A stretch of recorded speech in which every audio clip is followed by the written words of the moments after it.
மாணவர்கள் எவரும் போதைக்கு அடிமையாகாதீர்கள்.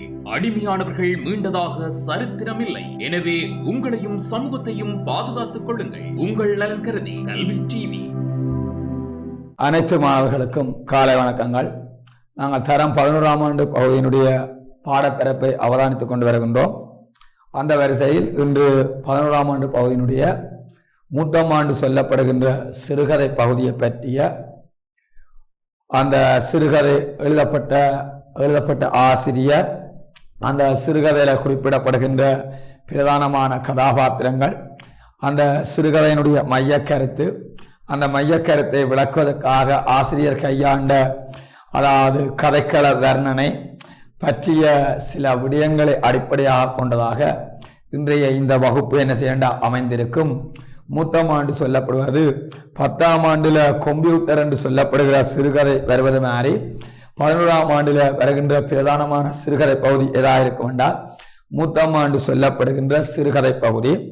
அப்ப இந்த மூன்றாம் ஆண்டு சொல்லப்படுகிற சிறுகதை பகுதி என்னென்னால் ஆறால் எழுதப்பட்ட ஓட்டமாவடி அரபாத் என்று சொல்லப்படுகின்ற எழுத்தாளரால எழுதப்பட்டதாக இருக்கும். அதாவது ஓட்டமாவடி அரபாத் என்ற எழுத்தாளரால எழுதப்பட்ட ஒரு சிறுகதை பகுதியாகத்தான் இந்த மூன்றாம் ஆண்டு சொல்லப்படுகிற சிறுகதை பகுதி கருதப்படுகிறது.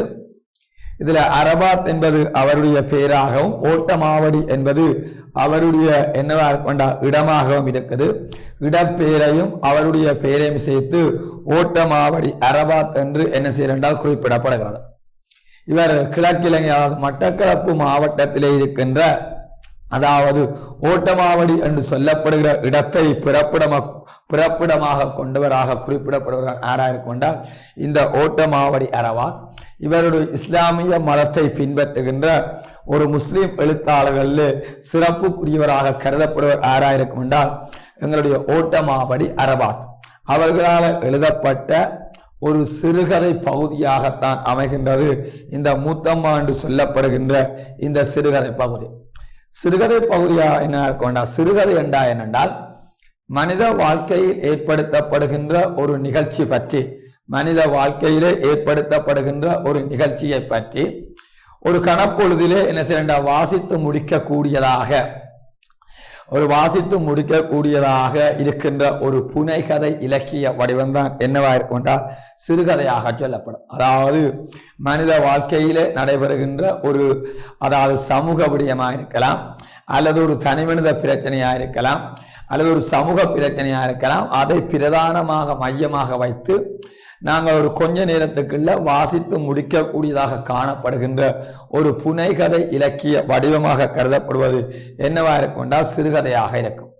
அப்ப இந்த சிறுகதை பகுதியை பல்வேறுபட்ட ஆட்கள் என்ன செய்யறா எழுதுகிறார்களா, சிறுகதை எழுத்தாளர்கள் பல்வேறுபட்ட ஆட்கள் என்ன செய்யறா காணப்படுகின்றார்கள். இதுல குறிப்பிடப்படுவர் யாராக கொண்டால் ஓட்டமாவடி அரபாத் அவர்களால இந்த சிறுகதை பகுதி மூன்றாம் ஆண்டு சொல்லப்படுகின்ற இந்த சிறுகதை பகுதி அமைந்துள்ளது. அப்ப இந்த மூன்றாம் ஆண்டு சொல்லப்படுற சிறுகதை பகுதியை அவதானிக்கின்ற பொழுது இந்த சிறுகதை பகுதியினுடைய பிரதானமான மையக்கருத்தாக மூத்தம்மாவினுடைய ஆளுமை தன்மையும் மூத்தம்மாவுக்கு சமூகத்திலே காணப்படுகின்ற அந்த பெருமதிப்பும் அவருடைய ஆளுமை தன்மையின் காரணத்தால சமூகத்தில மூத்தம்மாவுக்கு காணப்படுகின்ற அந்த பெருமதிப்பு தன்மையும் இந்த சிறுகதையினுடைய பிரதானமான மையக்கருத்தாக இருக்குது. இந்த சிறுகதையை பொறுத்தவரை இந்த சிறுகதையில கதை ஆசிரியர் தன்னை ஒரு பிரதானமான ஒரு கதாபாத்திரமாக கருதி இந்த சிறுகதையை எழுதி செல்வதை நாங்கள் என்ன செய்யலாம் அவதானிக்கக்கூடியதாக இருக்குது. அதாவது கதையை எழுதுகின்ற கதை ஆசிரியர் தன்னை என்ன செய்யறா ஒரு பிரதானமான ஒரு கதாபாத்திரமாக கருதி அந்த கதாபாத்தினுடைய உள்ளத்து உணர்வுகளை அப்படியே வாசகர்களுக்கு பரிசளிக்கின்ற தன்மையை நாங்கள் இந்த சிறுகதையை பொறுத்தவரை என்ன செய்யறால் அவதானிக்கக்கூடியதாக இருக்கும். அப்ப இந்த சிறுகதையில பாத்தீங்கன்னா பல்வேறுபட்ட சிறுகதை அதாவது கதாபாத்திரங்கள் இந்த சிறுகதையில என்ன செய்யறா உள்ளடங்கி காணப்படுகிறது.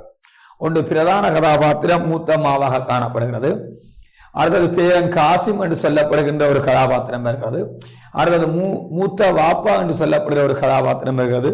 ரகுமா மாமி என்று சொல்லப்படுகிற ஒரு கதாபாத்திரம், அவ்வா ராத்தா என்று சொல்லப்படுகிற ஒரு கதாபாத்திரம், அடுத்தது அண்ணா அபிமாமா என்று சொல்லப்படுகின்ற பிரதானமான கதாபாத்திரங்கள் இந்த கதையிலே என்ன செய்யறா பல்வேறுபட்ட கதாபாத்திரங்கள் இந்த கதையிலே உள்ளடங்கி வருவதை நாங்கள் அவதானிக்கக்கூடியதாக காணப்படுகிறது. ஆனாலும் இந்த கதையை பொறுத்தவரை பிரதானமான அதாவது கதாபாத்திரமாக படைக்கப்பட்ட கதாபாத்திரம் எதா இருக்குண்டால் மூத்தம்மா என்று சொல்லப்படுகிற கதாபாத்திரம் தான் பிரதானமான ஒரு கதாபாத்திரமாக இந்த சிறுகதையில என்ன செய்யறா சித்தரித்து காட்டப்படுகிறது. அதாவது மூத்தம்மாவில காணப்படுகின்ற ஆளுமை தன்மைகளும் அதே போல சமூகத்துல மூத்தம்மாவுக்கு எவ்வாறான ஒரு செல்வாக்கு காணப்படுகிறது, அந்த செல்வாக்குடைய பிரதிபலிப்பாகவும் மூத்தம்மா எவ்வாறு தன்னுடைய குடும்பத்துக்கு எவ்வாறான ஒரு ஆளுமைத்தன்மை மிக்க மனிதராகவும் அதேபோல ஒரு சமூகத்திற்கு எவ்வாறு ஆளுமைத்தன்மை உடைய ஒரு மனிதராகவும் இந்த சிறுகதையை பொறுத்தவரை என்ன செய்யண்டால் சித்தரித்து காட்டப்படுகிற தன்மையை நாங்கள் என்ன செய்ய வேண்டாம் அவதானிக்க கூடியதாக காணப்படுகின்றது. அப்ப இந்த சிறுகதையில பாத்தீங்கன்னா கதை ஆசிரியர் தன்னை பேரன் காசிமாக கற்பனை செய்து இந்த சிறுகதையை எழுதி செல்வதை நாங்கள் என்ன செய்யண்டால் அவதானிக்க கூடியதாக இருக்கு. அதாவது பேரன் காசிமாகத்தான் சிறுகதை ஆசிரியர் தன்னை கற்பனை செய்து இந்த சிறுகதையை நகர்த்தி எழுதி செல்வதை நாங்கள் அவதானிக்க கூடியதாக இருக்கிறது. அப்ப இந்த சிறுகதையை பொறுத்தவரை இந்த சிறுகதையில பல்வேறுபட்ட விடயங்களை நாங்கள் தெரிந்து கொள்ள வேண்டும். முதல்ல வருகின்ற கதாபாத்திரங்கள் என்ன, அதே போல இந்த சிறுகதையினுடைய கதைக்கள வர்ணனையை பார்க்கிற பொழுது ஒன்று மட்டக்களப்பு பிரதேசத்தில் இருக்கிற ஓட்டமாவடி என்று சொல்லப்படுகிற ஒரு கரையோர பிரதேசத்தை அடிப்படையாக கொண்டு அங்கே வாழுகின்ற மக்களினுடைய அந்த வாழ்வியல் தன்மையை சிறப்பான முறையில் அதாவது எடுத்து வெளிப்படுத்துவதாகவும் அவர்களுடைய சமூகத்தில் காணப்படுகிற நம்பிக்கைகள் அந்த நம்பிக்கையின் பிரதிபலிப்பாக ஏற்படுத்தப்பட்ட மாற்றங்கள் என்பன இந்த சிறுகதையை பொறுத்தவரை என்ன செய்யறா சிறுகதை ஆசிரியரால வெளிப்படுத்தப்படுகின்ற இதை நாங்கள் என்ன செய்யலாம் என்றால் அவதானித்துக் கொள்ளலாம். அப்ப மூத்தம்மா என்று சொல்லப்படுகிற சிறுகதையானது முதலாவது தெரிஞ்சிருக்கணும் யாரால் எழுதப்பட்ட ஓட்டமாவடி அரவாத்தர்களால் எழுதப்பட்டது. மட்டக்களப்பு பிரதேசத்தில் இருக்கிற ஓட்டமாவடி என்று சொல்லப்படுகிற இடத்தை பிறப்பிடமாக கொண்டவராக குறிப்பிடப்படுது. அவருடைய பெயரையும் சேர்த்து அவர் வாழ்ந்த இடத்தையும் சேர்த்து ஓட்டமாவடி அரபாத் என்று என்ன செய்யறா அழைக்கப்படுகிறது. 1970 ஆண்டிலே என்ன செய்யறா பிறந்தவராக இருக்கின்றார். உள்ளூர் முஸ்லிம் வித்தியாலயம், அக்கரைப்பற்று மண் அல்கரா வரவு கல்லூரி, அட்டாளச்சேனை கிழக்கிழங்கை அளவு கல்லூரி ஆகியவற்றில் என்ன செய்யறா கல்வி கற்றவர் பெருமைக்குரியவர். பேராதனை பல்கலைக்கழகத்தின் வெளிவார பகுதியில தன்னை மாணவனாக இணைத்து அந்த பல்கலைக்கழகத்தினுடைய பட்டப்படிப்பை பூர்த்தி செய்ததன் பிற்பாடு இப்போது என்ன கண்டா வாழைச்சேனை கோரளைப்பற்று வாழைச்சேனையில் இருக்கிற கோரளைப்பற்று என்று பிரதேச செயலகத்தில் பொருளாதார அபிவிருத்தி உத்தியோகத்தராக வாழைச்சேனையில கோரளைப்பற்று என்று சொல்லப்படுகிற பிரதேச செயலகத்தில் பொருளாதார அபிவிருத்தி உத்தியோகத்தராக கடமையாற்றி வருகின்ற ஒரு பெருமைக்குரியவராக நாங்கள் யாரை குறிப்பிடலாம் என்றால் ஓட்டமாவடி அரபாத் அவர்களை குறிப்பிட்டுக் கொள்ளலாம். இவர் பல்வேறுபட்ட கவிதை தொகுப்பு எழுதியிருக்கிறார், சிறுகதை தொகுப்பு எழுதியிருக்கிறார், அதே மாதிரி கட்டுரை நூல்கள் எழுதியிருக்கிறார், சமய தத்துவம் சார்பான நூல்களையும் என்ன செய்கிறார் எழுதிய ஒரு பெருமைக்குரியவராக நாங்கள் யாரை கருதலாம் என்றால் எங்களுடைய ஓட்டமாவடி அரபாத் அவர்களை நாங்கள் என்ன செய்யலாம் கருதி கொள்ள முடியும். ஒன்று அவர் எழுதிய கவிதை தொகுப்பில் ஒன்றை பொழுது எடி நெருப்பிலிருந்து வீட்டைக்கு பின்னென்று சொல்லப்படுகிற கவிதை தொகுப்புகளையும், அதே மாதிரி உடைந்த கண்ணாடிகள் மறைந்திருக்கும் குருவி, அடுத்தது நினைந்தழுதல், அடுத்தது அடைக்கலம் பதிப்பகம், அடுத்தது சொல்லப்படுகிறது ஆண்மரம் முதலிய சிறுகதை தொகுதிகளையும், அதே மாதிரி தலீன் தொகுப்பு குர்ஆனுக்கு எதிரானதா, அதே மாதிரி தலீன் தொகுப்பு குர்ஆனுக்கு எதிரானதா, தப்லீக் அன்றும் இன்றும் என்று சொல்லப்படுகின்ற சமய தத்துவம் சார்பான நூல்களையும், அதே மாதிரி நினைவின் முட்கள் என்று சொல்லப்படுகின்ற அரசியல் கட்டுரை சார்பான நூலையும் எழுதிய ஒரு பெருமைக்குரியவராக நாங்கள் யாரை கருதலாம் என்றால் ஓட்டமாவடி அரபாத் அவர்களை கருதி கொள்ள முடியும். அவர் எழுதிய அதாவது சிறுகதை தொகுப்பு ஆகிய அதாவது உடைந்த கண்ணாடிகளில் மறைந்திருக்கும் குருவி, உடைந்த கண்ணாடிகளில் மறைந்திருக்கும் குருவி என்று சொல்லப்படுகின்ற தொகுப்பில இருந்து எடுக்கப்பட்ட ஒரு சிறுகதையாகத்தான் நாங்கள் எதை கருதலாம் என்றால் இந்த மூத்தம்மா என்று சொல்லப்படுகின்ற இந்த பிரதானமான சிறுகதை பகுதியை நாங்கள் என்ன செய்ய வேண்டாம் கருதி கொள்ள முடியும். அப்ப இந்த சிறுகதையை பொறுத்தவரை இந்த சிறுகதையில மூத்தம்மாவினுடைய ஆளுமைகளும் மூத்தம்மாவுக்கு சமூகத்தில் எவ்வாறான ஒரு பெருமதிப்பும் காணப்படுகின்றது என்ற கருத்து என்ன செய்யலாம் வெளிப்படுத்தப்படுவதை நாங்கள் என்ன செய்ய வேண்டாம் இந்த சிறுகதை வாயிலாக அறிந்து கொள்ள முடியும். மூத்தம்மா என்று ஒரு பிரதானமான ஒரு தலையங்கம் உண்டு போட்டுக்கொள்ள வேண்டும். அதுக்குள்ள சின்னொரு உபதலையங்கம் சிறுகதை ஆசிரியர் பற்றிய அறிமுகம். சிறுகதை ஆசிரியர் பற்றிய அறிமுகம் என்று போட்டுக்கொள்ளவன். ஒன்று மூத்தம்மா என்று பிரதானமான இது போகணும். கீழே சிறுகதை ஆசிரியர் பற்றிய அறிமுகம் என்று சொல்லப்படுகிற ஒரு விடயத்தை என்ன சொல்ல போட்டுக்கொள்ள வேண்டும். எழுதிக் கொள்ளுங்கள். மூத்தம்மா என்ற சிறுகதையானது மூத்தம்மா என்ற சிறுகதை ஆனது மூத்தம்மா என்ற சிறுகதை ஆனது ஓட்டமாவடி அரபாத் அவர்களால் ஓட்டமாவடி அரபாத் அவர்களால் ஓட்டமாவடி அரபாத் அவர்களால் எழுதப்பட்டது ஆகும். ஓட்டமாவடி அரபாத் அவர்களால் எழுதப்பட்டது ஆகும். முத்தம்மா என்ற சிறுகையானது ஓட்டமாவடி அரபாத் அவர்களால் எழுதப்பட்டது ஆகும்.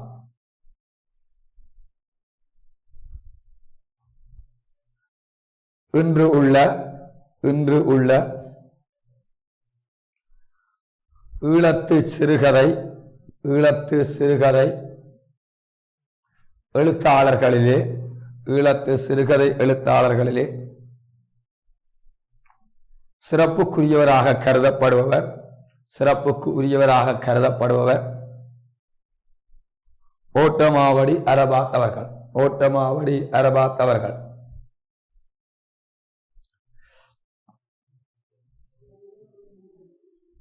இவர் கிழக்கு இலங்கையிலே உள்ள ஓட்டமாவடி என்ற இடத்தை பிறப்பிடமாக கொண்டமையாலும் ஓட்டமாவடி என்ற இடத்தை பிறப்பிடமாக கொண்டமையாலும்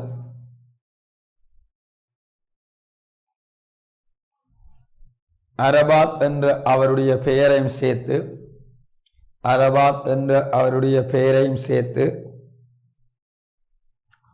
ஓட்டமாவடி அரபாத் என்று குறிப்பிடப்படுவதை அவதானிக்கலாம்.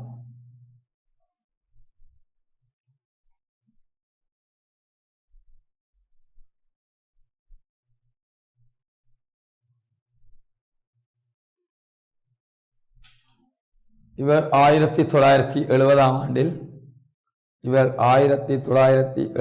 ஆண்டில் பிறந்தவர் ஆவார். 1970 ஆண்டில் பிறந்தவர் ஆவார்.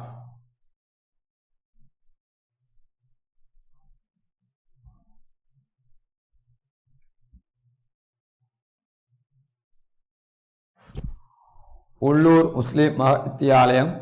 முஸ்லிம் வித்தியாலயம் அக்கரைப்பற்று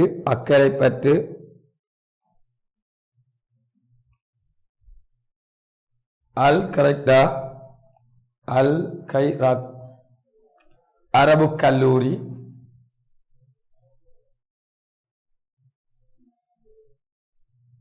அட்டாளச்சேனை அரபு கல்லூரி ஆகியவற்றில் அரபு கல்லூரிகளில் கல்வி கற்று பேராதனை பல்கலைக்கழகத்தின்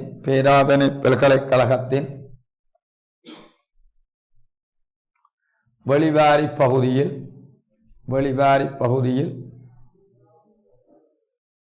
தன்னை மாணவனாக இணைத்து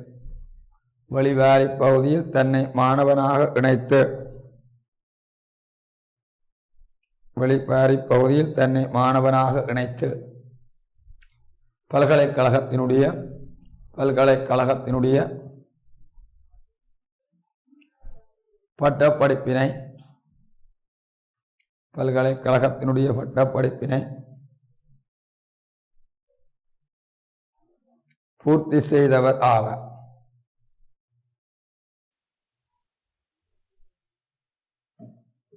பல்கலைக்கழகத்தினுடைய பட்டப்படிப்பை பூர்த்தி செய்ததன் பின்னர் பல்கலைக்கழகத்தின் பட்டப்படிப்பை பூர்த்தி செய்ததன் பின்னர்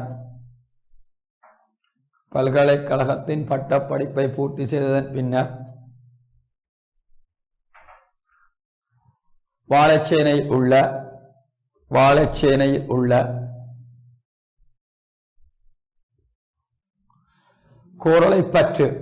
வாழைச்சேனையில் உள்ள கோரளை பற்று. பிரதேச செயலகத்திலே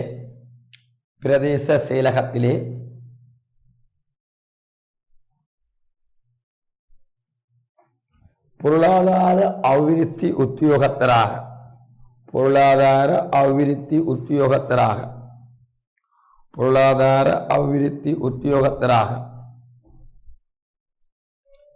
தற்போது கடமையாற்றி வருகின்றார். பொருளாதார அபிவிருத்தி உத்தியோகத்தராக கடமையாற்றி வருகின்றார். அடுத்த பந்தி ஓட்டமாவடி அரபாத் அவர்கள் கவிதை தொகுப்புகள்,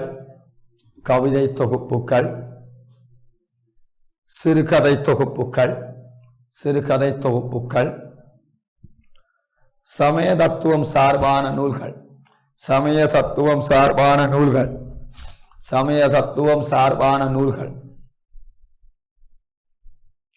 கட்டுரை நூல்கள் என்பனவற்றை எழுதியுள்ள பெருமைக்கு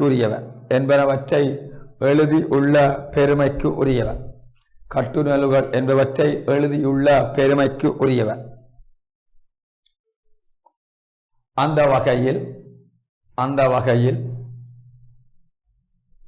அவர் எழுதிய கவிதை நூல்களாக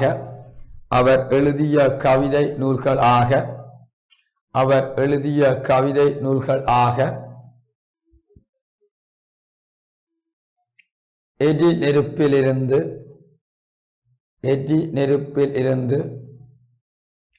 வேட்டைக்கு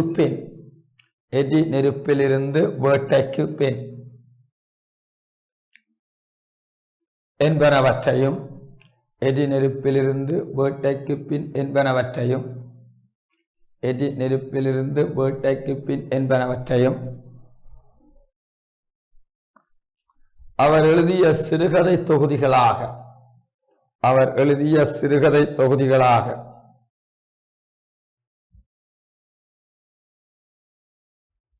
உடைந்த கண்ணாடிகளில் மறைந்திருக்கும் குருவி, நினைந்து அழுதல், ஆண் மரம், அடுத்தது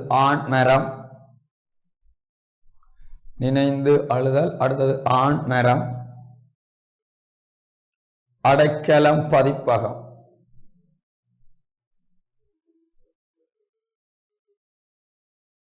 என்பனவற்றையும்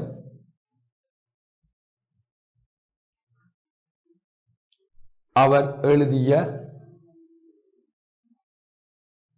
சமய தத்துவம் சார்பான நூல்களாக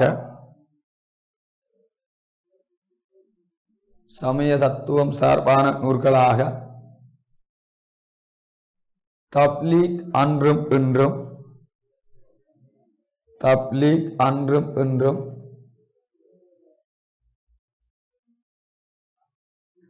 தலீம் தொகுப்பு குர்ஆனுக்கு எதிரானதா,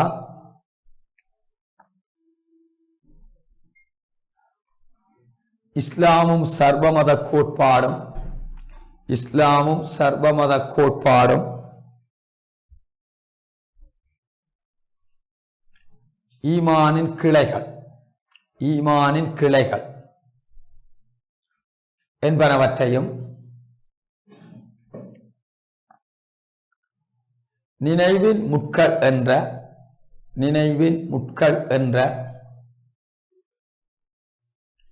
அரசியற் கட்டுரை தொகுப்பு நூலையும் அரபாத் அவர்கள் எழுதியுள்ளார்.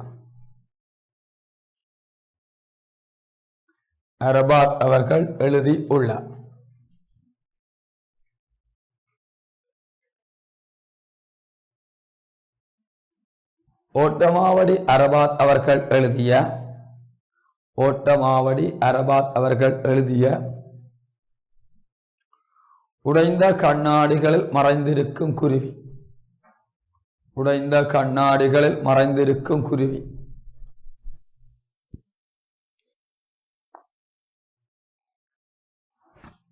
என்ற சிறுகதை தொகுப்பிலிருந்து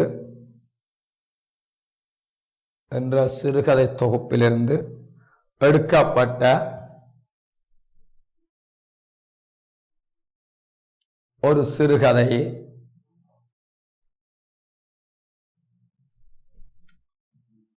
முத்தம்மா என்ற சிறுகதை ஆகும்.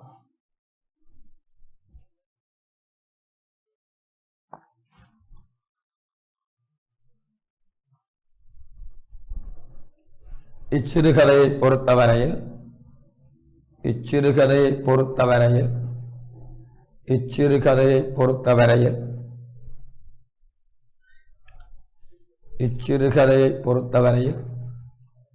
பிரதான கதாபாத்திரங்களாக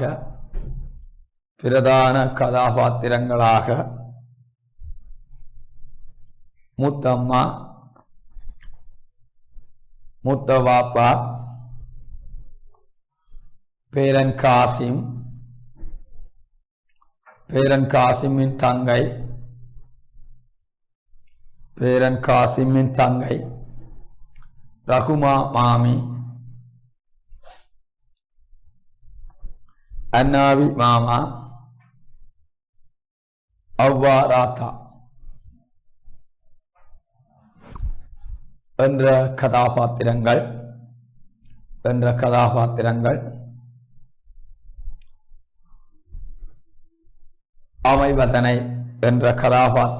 அமைந்திருப்பதனை அவதானிக்கலாம்.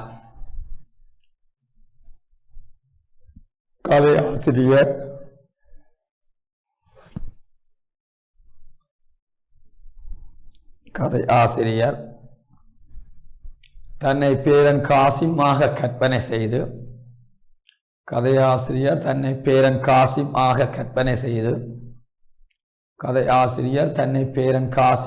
கற்பனை செய்து சிறுகதையினை எழுதிச் செல்வதை அவதானிக்க கூடியதாக உள்ளது. காசிமாக கற்பனை செய்து சிறுகதையினை எழுதிச் செல்வதை அவதானிக்க முடிகின்றது. இச்சிறுகதையை பொறுத்தவரையில் முத்தம்மாவினுடைய ஆளுமைத்தன்மையும்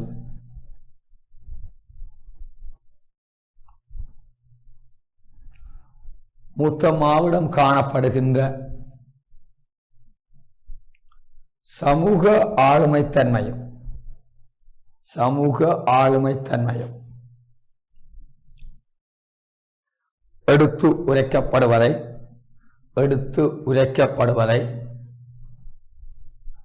அவதானிக்க கூடியதாக உள்ளது.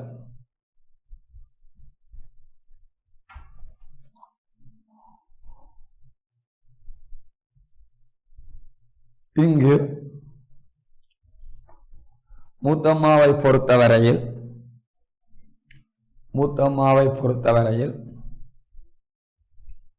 இந்த கிராமத்தினுடைய முடிசூடா குட்டி ராணியாகவும் ஒரு பொதுமரிசியாகவும்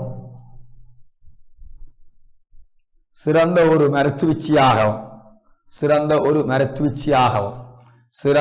மருத்துவச்சியாகவும் தொழிற்படுவதை அவதானிக்க கூடியதாக உள்ளது.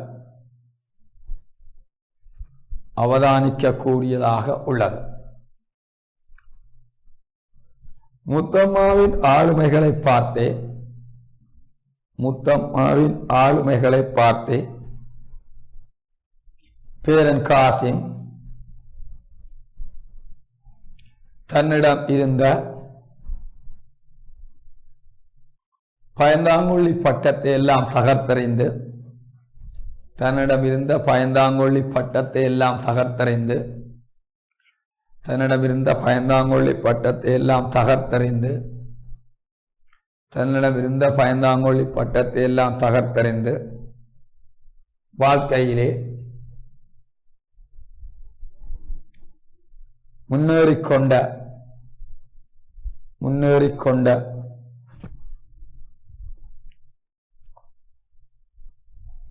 ஒரு கதாபாத்திரமாக சித்தரிக்கப்பட்டுள்ளதை அவதானிக்கலாம்.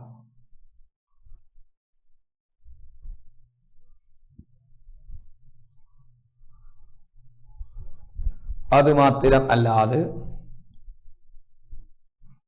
அந்த கிராமத்திலே உள்ள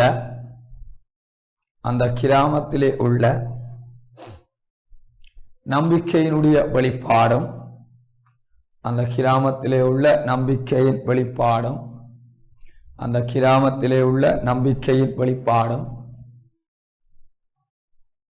அந்த நம்பிக்கையினுடைய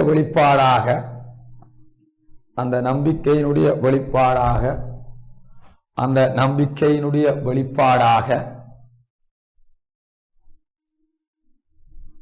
இச்சிறுகதையில் ஏற்படுத்தப்பட்ட நிகழ்வும்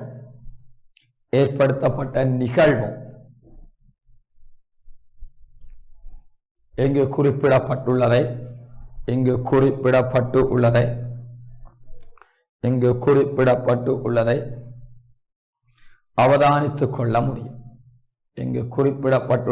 அவதானித்துக் கொள்ள முடியும்.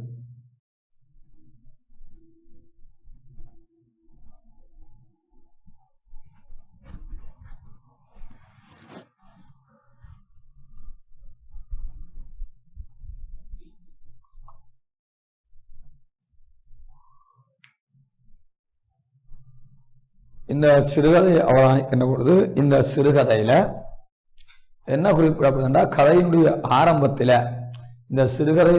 ஆரம்பத்தில் பார்த்தீங்கன்னா, அதாவது இயற்கை வர்ணனை சிறப்பை ஆசிரியர் கச்சிதமான முறையில வெளிப்படுத்தப்படுவதை நாங்கள் அவதானிக்கலாம்.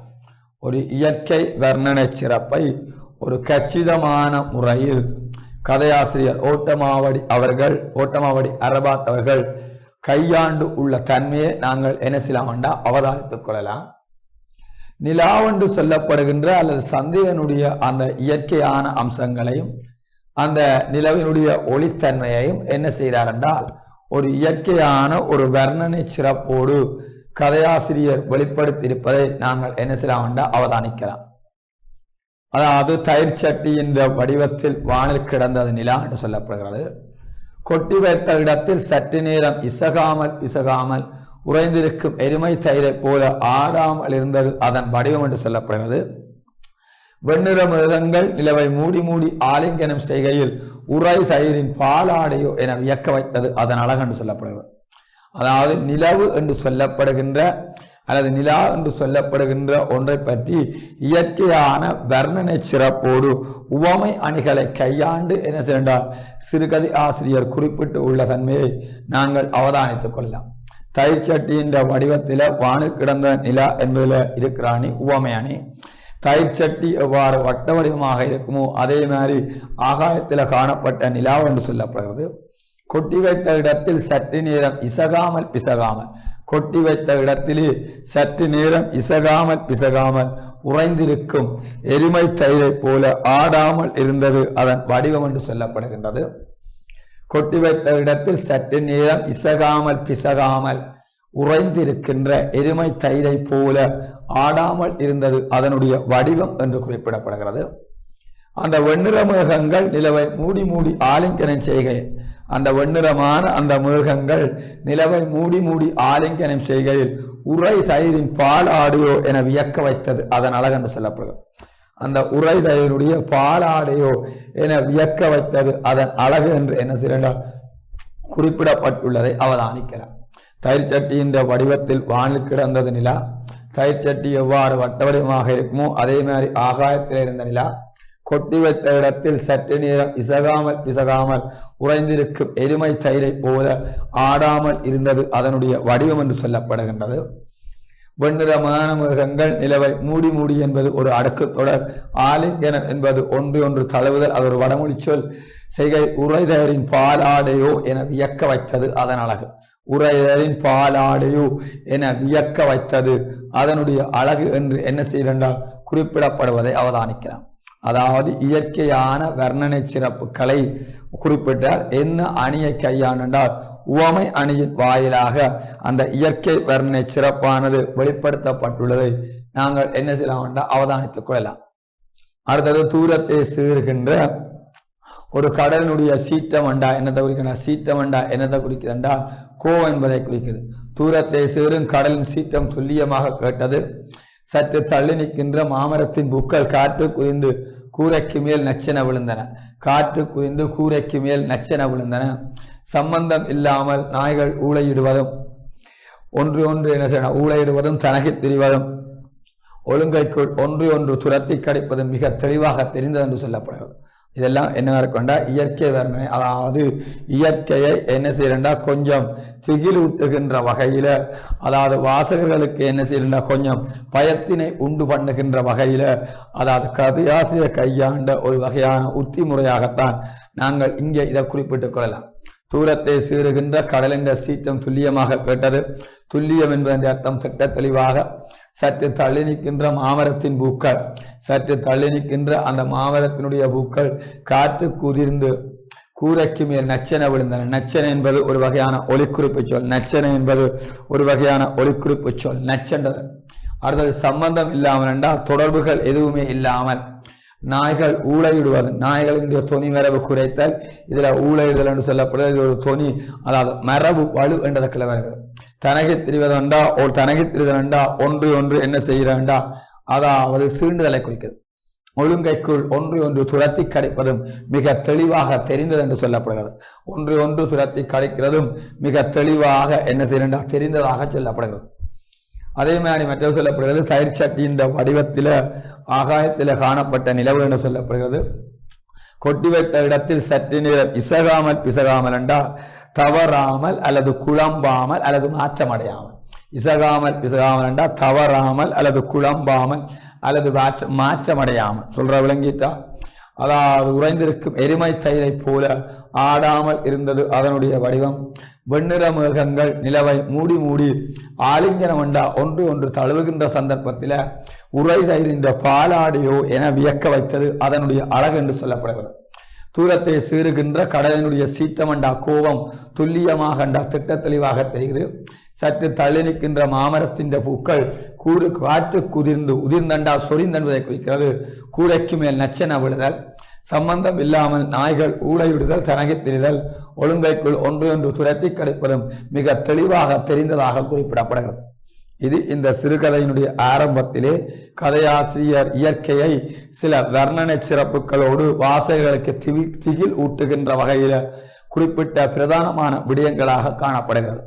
அவை இந்த சிறுகதையினுடைய மிகுதி விடயத்தை அடுத்த வகுப்பு நாங்கள் என்ன செய்ய வேண்டும் அவதானித்துக் கொள்ளலாம் என கூறி இன்றைக்கு இவ்வளா பகுதியுடன் வகுப்பை பூரணப்படுத்துகின்றேன். நன்றி, வணக்கம். கல்வி டிவியில் புத்தம்புது நிகழ்ச்சிகளை உடனுக்குடன் பார்த்து மகிழ எமது Facebook மற்றும் YouTube பக்கத்தை லைக் செய்யுங்கள்.